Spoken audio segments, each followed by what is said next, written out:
લાય હું ટેબલ સાફ કરી નાખું, તું બીજું કામ કર જા જે હોય. મમ્મી એટલે કેમ તું ટેબલ સાફ કરે છે બાજુમાં ઊભી છો? મનીષા તું તો જોયો છો ઊભી ઊભી પાછી? શરમ નથી આવતી એટલી કે હાલો મમ્મીના હાથમાંથી કપડું લઈ લઈએ ને આપણે સાફ કરવા માંડીએ એમ? મમ્મી આજો તારી સામે સાફ કરે છે, તને એટલી નથી ખબર પડતી કે આપણે કપડું લઈ લઈએ એમ અને એને આરામ કરવા દેવાય. પણ એને ક્યાં કાંઈ શરમ છે? એને શરમ આવતી હોત તો મને કહેત જ નહીં ટેબલ સાફ કરવાનું. આ તો મને બધું કામ કરીને પોતે એને આરામથી ઊભી છે, શરમ જ નથી હાવ કાંઈ.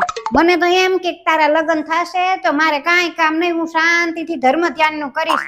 મારે તો કાંઈ ધર્મ ધ્યાન નથી થતું અને આ એવી ને એવી મને ભટકાણી છે. શું કરું? બધું કામ મને કે આ કર નાખો ને ઓલું કર નાખો ને ફલાણું કર નાખો ને બધુંય મને જ કે પોતે જો ઊભી છે. કાંઈ છે એને?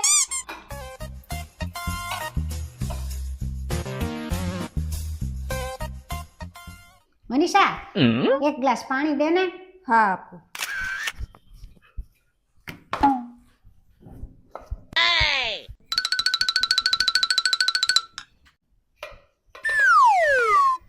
હાલે પેલા ખાઈ લે પછી કામ કરજે. જમવાનું મમ્મી તું લાવે છો તો કરે છે હું? આ મનીષા આખો દિવસ કાંઈ કામ નથી કરતી, કોઈ વસ્તુ નહીં. હમણાં તું ટેબલ લઈ તું સાફ કરતી હતી, જમવાનું તારે જ લાવવું પડે. આ દાદરા ચડીને એ ઉપર ચડાવે છે, મારે ને કેવું પડશે. કાંઈ વાંધો નહીં, તું તારે જમી લેને આવશે. મમ્મી પાણી. પાણી બહુ જલ્દી લઈ આવી. જમવાનું એટલું જલ્દી લઈ આવી હોત તો હજી તો જમી તો લેવા દે પછી પાણી પીવે ને. આ પાણી લાવી એની હારોહાર થાળી લેતી આવી હોત તો તને ખોટે ખોટું મમ્મીને હાથે કરીને તારે ઊભા કરવા હતા ને? મને ખબર હતી બધી. તે ઓલામાં એક સાફ સફાઈ કરવામાં તે મમ્મીને બાજુ ઊભા રાખ્યા હતા કે હું બસ એને ભલે સાફ કરતા નહીં, હું બાજુ ઊભી રહું એમ. આમાં તે દાદરા ચડાવ્યા. એક કામ હરખી રીતે નથી કરવું તારે, બોલ. અરે પણ ના ના એવું અરે મને તો એમ કે આના લગ્ન થશે એટલે મારે શાંતિ, તો તું તો એવી ને એવી જ રહી, ધક્કા ખવડાવે, દાદરા ચડાવે. આ આટલી ઉંમરે દાદરા ચડાવે, તને શરમ નથી આવતી કે મમ્મીને હું દાદરા ન ચડાવું? આ તો મારા છોકરાના હિસાબે મારે ઉપર દેવા આવવું પડ્યું. તું કરતી હતી હું ઈ જ કાંઈ ખબર નથી પડતી. ત્યાં ત્યાં કાંઈ કાંઈ ફોન જ ઘુમડ્યા કરે છે આખો દિવસ.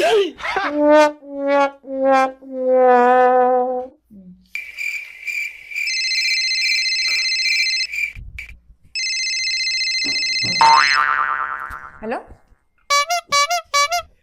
મનીષા તું ફોનમાં વાત કરે છે ને મમ્મી વાળે છે અહીંયા? ખબર નથી પડતી તને કે હામણી લઈ લઈ આપણે એના હાથમાંથી? ફોનમાં તો પછી વાત કરી લેવાય. આખો દિવસ બસ ફોન ફોન ફોન. હજી હમણાં મમ્મીએ મને કીધું કે તું આખો દિવસ ફોનમાં જ પડી રહે છો. એમાં જ તારે સવારે હમણાં જમવાનું દેવામાં મોડું થયું. હા હમણાં થોડીક વાર રહીને ફોન કરું. હા. અરે પણ એવું એને કાંઈ આખો દિવસ ફોન જ કરવાનો હોય છે. બધાયને ફોન કર્યા કરે, ફોનમાં ચાલુ જ રહે. પછી મારે તો કચરો વાળવો જ પડે ને. હું કરું? આ કોક આવ્યું હોય તો કેવું ખરાબ લાગે. આ ઘર જોવો, તમને એમ ન થાય કે આ બધું આમ નામ પડ્યું છે અસ્ત વ્યસ્ત? એક પણ કામ હરખી રીતે કોઈ દી કરતી નથી. હું કરું મારે? આ તો તે તો લગ્ન કરીને મારી પથારી ફેરવી ખોટે ખોટી. તારા લગ્ન થયા ને તો મને એમ થયું તું એટલી શાંતિ થઈ હતી કે હવે પછી મારે કોઈ દી કાંઈ કામ નહીં કરવું પડે. આ તો ઈ ની મારી દશા ઉલટાનું એક જણનું કામ વધ્યું છે. મમ્મી આ મહિનાના ઘર ખર્ચના પૈસા છે, જે કાંઈ એમાં કદાચ હજી જોવે ને તો મને કહેજે. મનીષા આ પૈસા રાખતો હું બાથરૂમ જઈને આવું. હા હા હા બસ હું આવું જ છું 5 મિનિટમાં. હા મનીષા હજી હમણાં મેં મમ્મીને આ પૈસા આપ્યા હતા, તે લઈ લીધા ઘડીકમાં? એક કામ તો તારે કરવું નથી હરખી રીતના, બધા પૈસા પાછા તારે લઈ લેવા છે. આ મને હવે ખબર પડી ગઈ કે તું આ મહિને કેટલા ઓલા 4-5 ઓલા પાર્સલ મગાઈ કરે છો. અઠવાડિયામાં 1-2 પાર્સલ તો હોય જ છે તારા. હવે ખબર પડી કે આ ક્યાંથી પૈસા બધા આવે છે. પણ મેં ક્યાં કઈ લીધા? તારી કમાણી ઉપર મારો થોડો હક છે, એનો હક છે એટલે એને લઈ લીધા. એને કીધું કે મારા વરની કમાણી ઉપર તો મારો હક છે, લાવો મારા પૈસા. તો મેં આપી દીધા. શું કરું? મારે ઈ કે એટલે મારે આપી જ દેવા પડે ને.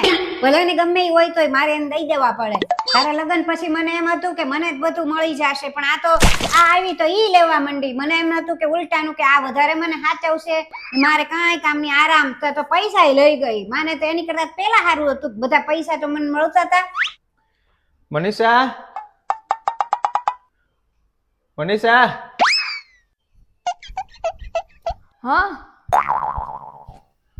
શું? આ એક ઇસ્ત્રી કરી દે ને મને. હા વાંધો નહીં. મનીષા હા? દૂધ લઈ આવી ને, ઇસ્ત્રી હું કરી નાખું. હા જા. લે મમ્મી ક્યાં માં તું ક્યાં જા છો? મેં મનીષાને કીધું તું ઇસ્ત્રી કરવાનું, બસ ઇસ્ત્રી તારે કરવી છે? હા જો ને મને ઇસ્ત્રી કરવાનું કહીને વહી લ્યો ગઈ મમ્મી. કોને ખબર ક્યાં વહી ગઈ હોય મેં તો કાંઈ કીધુંય નથી અને તોય થેલી લઈને વહી ગઈ મને કાંઈ કહીને ન ગઈ આ તે લગ્ન કર્યા ને ત્યારથી મારી તો ઘાણી થઈ ગઈ છે એકેય કામ મારી મરજીથી નથી કરતી બધું એની મરજીથી જ કરે બોલો